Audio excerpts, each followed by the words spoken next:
Hi everybody, it's Brian here, the Land Guy. I'm going to take you on site with me today as we go and help a landowner with a large brush pile that they have. They've had this thing for at least 2-3 years and they've asked us to burn it. Plus they've also got about 3 stumps that we're going to be grinding while we are on site. And then they have a small area that they're wanting us to kind of level out because they've got about 2 Connex trailers that they're going to be bringing in to put in this particular area for storage. They're basically the storage containers.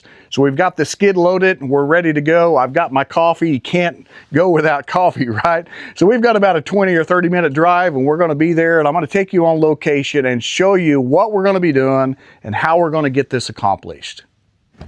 Well, we just arrived on site, so let's come out here and I'll take a look at what we've got to be doing today.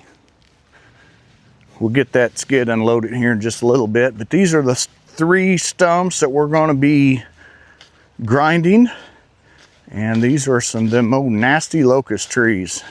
Of course, we'll have to cut some of that stump off. Same thing there, same thing there, before we start grinding. And this here is the area that we're going to be leveling out for some Connex trailers. I think we've got some brush here that we're going to be taking out. Let me take you over here and show you this large brush pile real quick, and then we'll get started. Kind of a nasty, soggy day today, and it'd be a perfect day to burn. We'll use that skid. We'll push this up, get all that up into a nice pile there. And I'll go ahead and take out some of that tall grass around there because I don't really want the fire to be spreading. But the goal is here is to get all this bunched up so I can get this burnt. Take you around here to the side.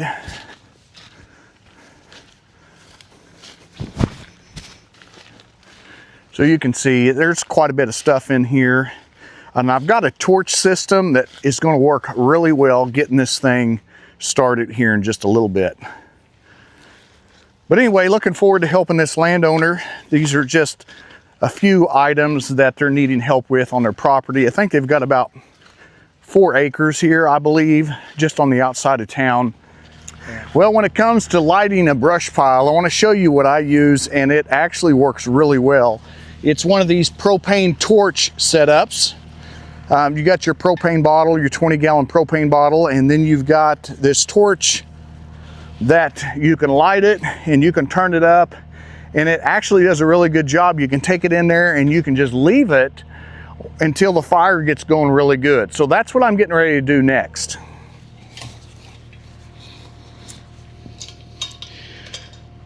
Got one of these handy dandy lighters here. It works out really well. So we just turn this on real slowly to get it going. And then we turn this. When you start hearing a little bit of it come out, and you can light it. Now what we're going to do is we're going to stick that in here.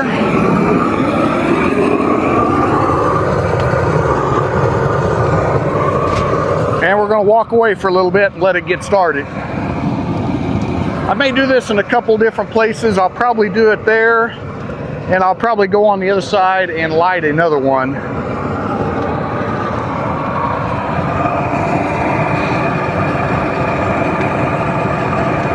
It is a little bit damp because we've got some rain here just recently.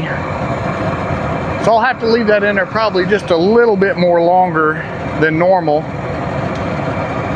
But once it gets in there and starts heating that up and evaporating that moisture, it should take off here pretty quick. You probably also noticed it looked like the landowner put some freshly cut wood in there as well. He said this brush pile's been here for a few years, but I think he's added to it.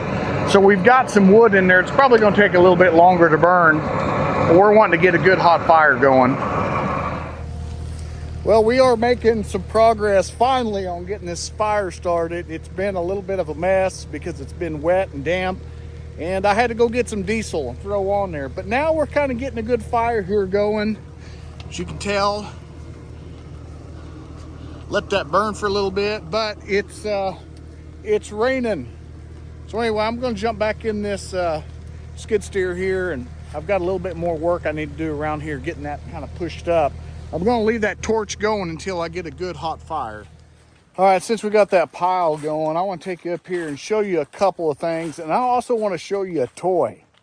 Yes, a battery operated toy. You remember earlier we talked about we were going to try to get this leveled out. Well, there was a tree that was here that we need to push out, and that's what I did. And then I took my little toy and I cut that thing up a little bit, and I'm going to push that onto the brush pile here in a minute.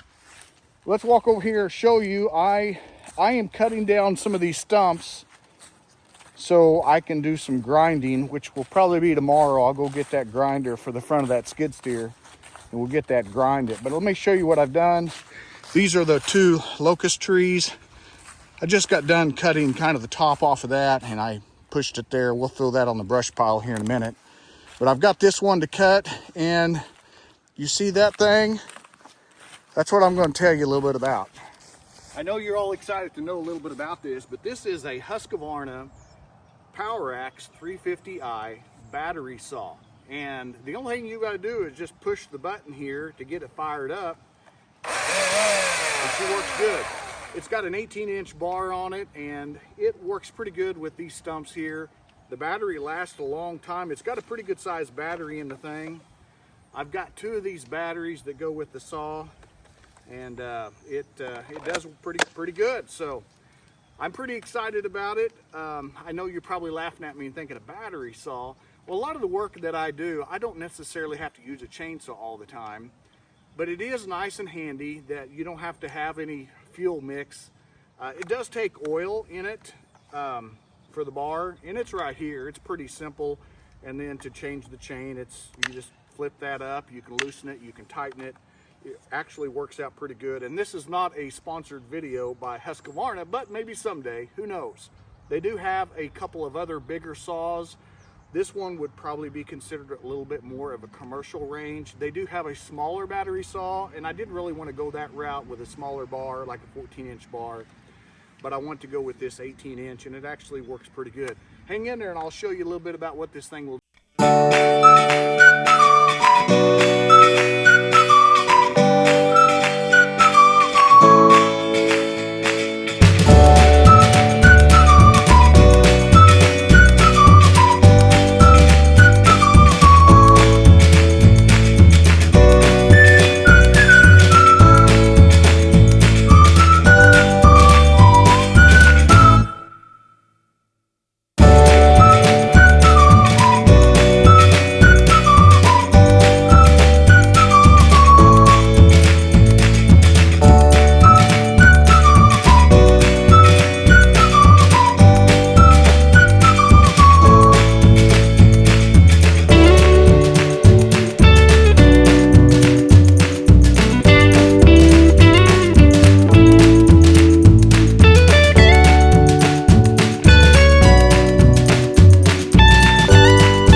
Hey, good morning. We got back out here to the job site. I just want to give you an update on the process so far and what the plan is for the next few hours.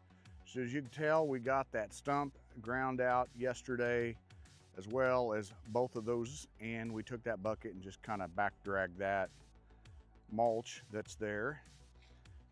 Yesterday, you remember we took that tree out, got all that pushed up here to the brush pile, but let's go take a look at this brush pile. It's a lot smaller, isn't it? Oh, and by the way, that thing is awesome. That Cat G16 stump grinder. It's just a standard flow, but it does a really good job. I'm pretty impressed with it. But we'll walk down here.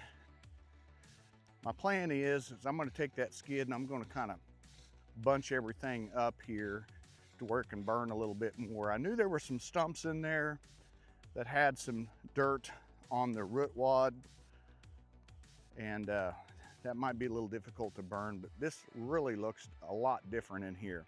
So I'll come in here and we'll bunch this up. One thing that you've got to kind of be careful about when you're doing this is that skid steer has rubber tracks. So you've got to kind of stay out of the fire.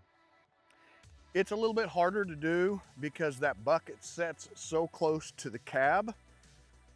You've only got about 3 to 4 foot there to work with before you can actually get on top of those hot coals, and we don't necessarily want to do that.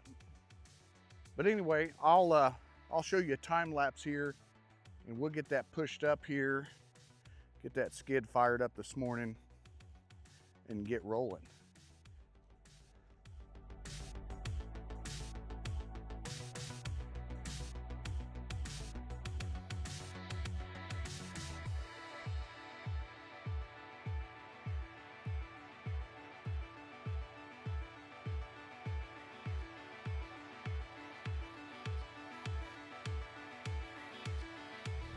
Well, that worked out pretty good. Got that pushed up, and now you can see that pile is burning pretty good.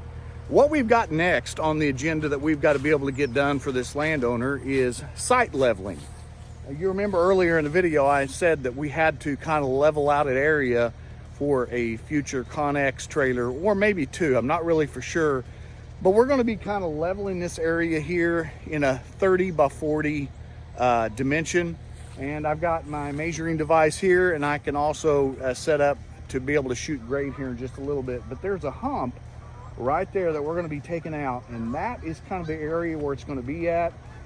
Basically, you know, where we took that tree out, that is going to be incorporated in that area. And so that's why we took it out instead of cutting it down and grinding the stump, because he's possibly going to have some kind of a structure here at some time.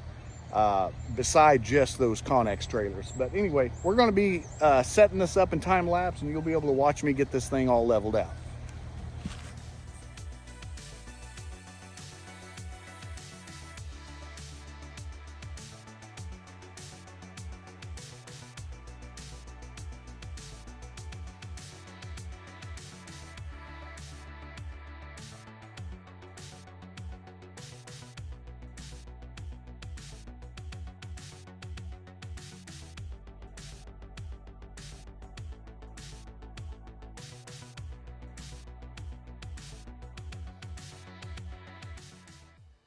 Well, that's got it somewhat close before we have to shoot grade. Take you over here and show you. So if you remember in a previous video, I talked a little bit about the importance of having your bucket full of material when you're trying to get something leveled out. It just makes it go a lot better and a lot smoother, and that's exactly what I did.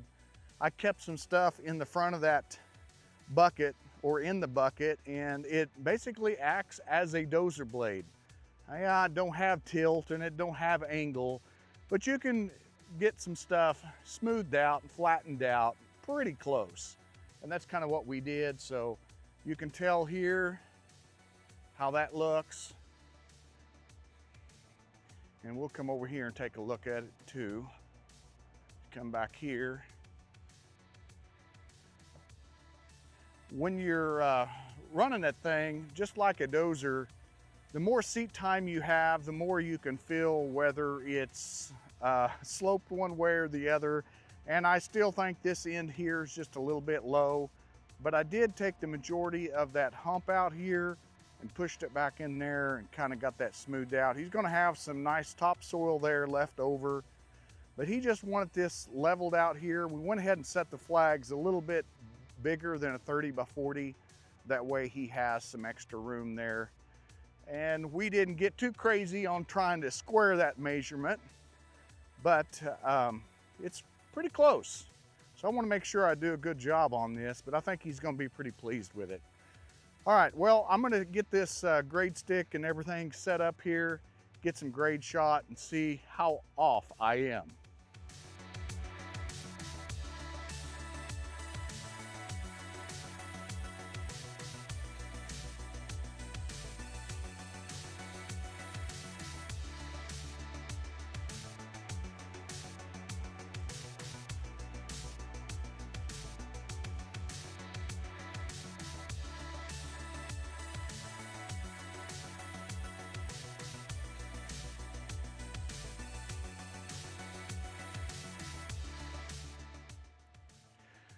Well, I got it a lot more closer. I was about 2 inches low on that far end, both sides, right there and there, and brought some more dirt up there and kind of got that filled in.